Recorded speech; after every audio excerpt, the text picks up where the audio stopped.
আসসালামু আলাইকুম রহমতুল্লাহ। Hello viewers, নবম ও দশম শ্রেণীর শিক্ষার্থী বন্ধুরা, আশা করি ভালো আছো। ম্যাথ রুকিয়ার জোন অনলাইন শিক্ষা পরিবার পক্ষ থেকে তোমাদের সবাইকে স্বাগতম। আজকে আমরা তোমাদের গণিত বইয়ের অধ্যায় 4 সূচক ও লগারিদম থেকে আলোচনা শুরু করব। দেখো, এক্সপোনেন্টস অ্যান্ড লগারিদমস, গুরুত্বপূর্ণ একটা অধ্যায় আলোচনা আমরা শুরু করব। দেখো, অনেক বড় বা অনেক ছোট সংখ্যা বা রাশিকে সূচকের সাহায্যে লিখে অতি সহজে প্রকাশ করা যায়।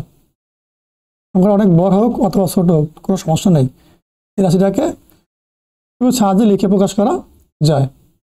ফলে হিসাব, গণনা ও গাণিতিক সমস্যার সমাধান সহজতর হয়। তাছাড়া সূচকের মাধ্যমেই সংখ্যার বৈজ্ঞানিক বা আদর্শরূপ প্রকাশ করা হয়। এটা প্রশ্ন আছে যে সংখ্যার বৈজ্ঞানিক বা আদর্শরূপে প্রকাশ করা হয় কোন সংখ্যাকে? সূচকের মাধ্যমে, সূচকের সংখ্যাকে।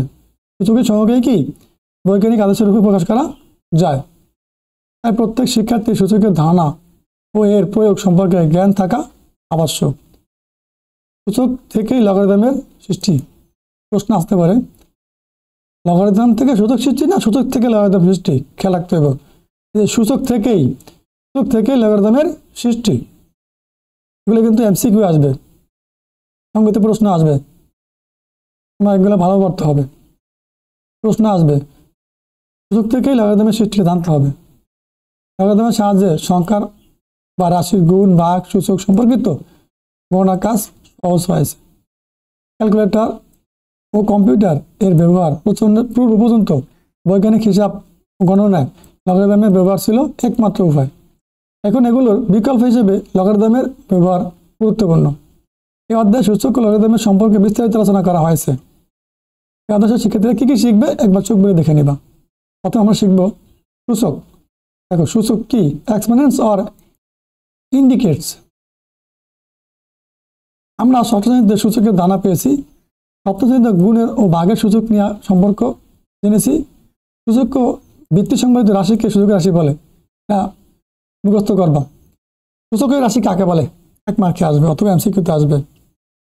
সূচক ও ভিত্তি সংবলিত রাশিকে সূচকীয় রাশি বলা হয়। ঠিক আছে? সূচকীয় রাশি কাকে বলে?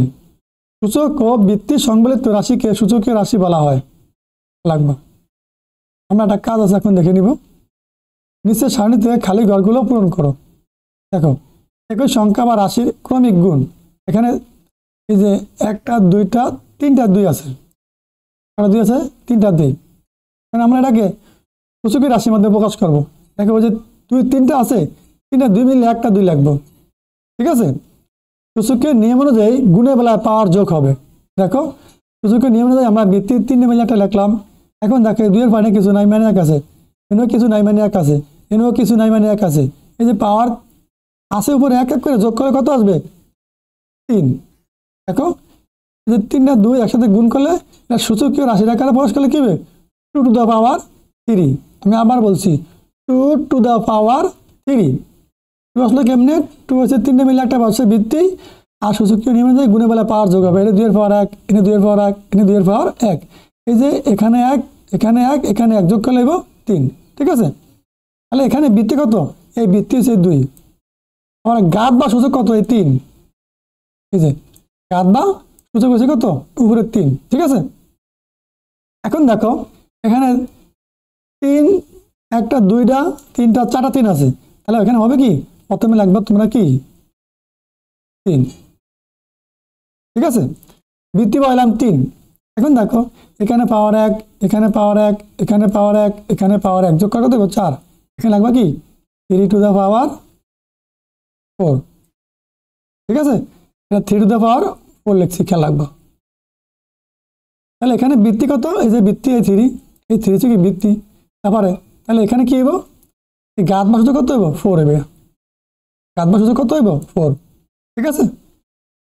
এখানে দেখো, এই আছে 3টা ভিত্তি লিখলাম। এই যে এটা পাওয়ার 1, এটা পাওয়ার 1, এটা পাওয়ার 1 যোগ করলে 3 বা 3। তাহলে কি লিখবা? এ কিউব অথবা কি এ টু দ্য পাওয়ার 3। তাহলে এখানে কি হবে? এখানে ভিত্তি কত হইব?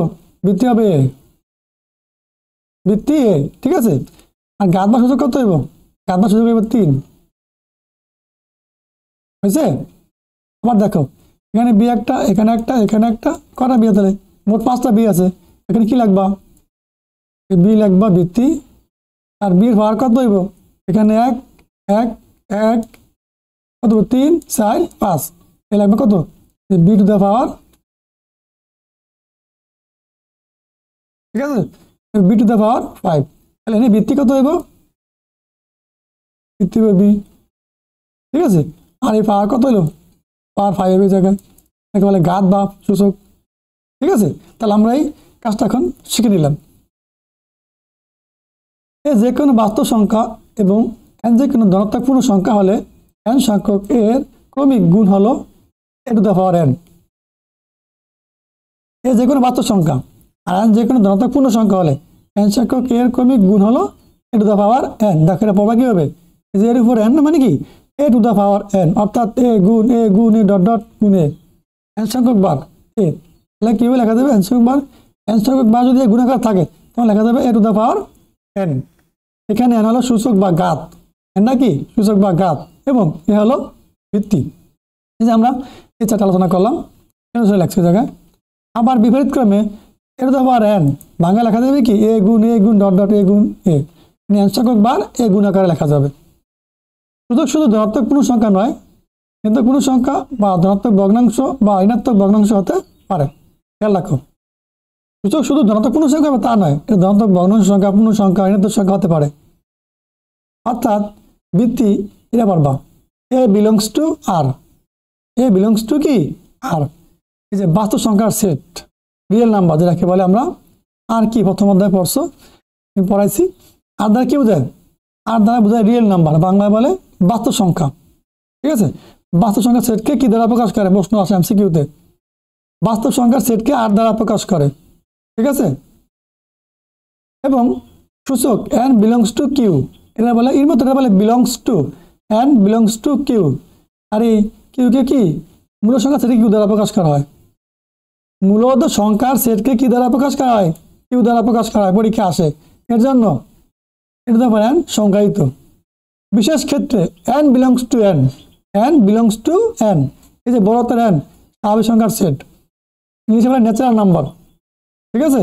তো প্রশ্ন আসে এমসিকিউতে, স্বাভাবিক সংখ্যার সেটকে কি দ্বারা প্রকাশ করা হয়, স্বাভাবিক সংখ্যার সেটকে এই n দ্বারা প্রকাশ করা হয়।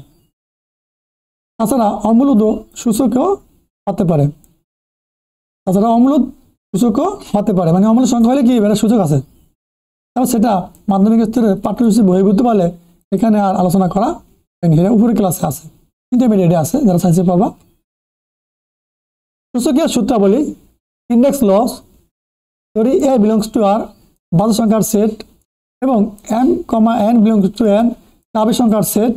তাহলে এই যে গুণোত্তরের সূত্র দেখো, সূত্র 1, a to the power m গুণ a to the power n সমান সমান a to the power m plus n, ঠিক আছে, এটা মুখস্থ করে রাখবা।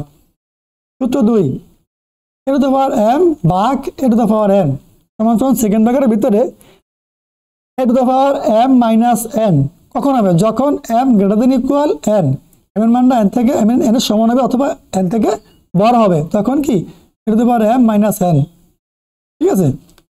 আরেকবার হইব 1 a to the power n minus m, যখন n greater than m, m থেকে nটা বড় হবে তখন হবে এটা, ঠিক আছে, খেয়াল করতে হবে। নিচের ছকের খালি ঘরগুলো পূরণ করো। এই সূত্র আলোকে এই ঘরটা ফিল আপ করার জন্য বলছে। আমরা এই প্রশ্নগুলো পরবর্তী ক্লাসে আবার আলাদাভাবে তোমাদেরকে এই কাজগুলো সলভ করে দিব। আজকে আলোচনা এতটুকু, তোমার সুন্দরভাবে ক্লাসে দেখো, অনেক কিছু শেখার আছে, সূত্র বেসিক ভালোভাবে শিখে নাও। আর আমাদের ম্যাথ রিভিশন এর চ্যানেলে তোমাদের সকল বিষয়ে ধারাবাহিক ক্লাসের ভিডিও দেওয়া আছে, সেখান থেকে দেখে নাও। ভালো থাকো, আল্লাহ হাফেজ।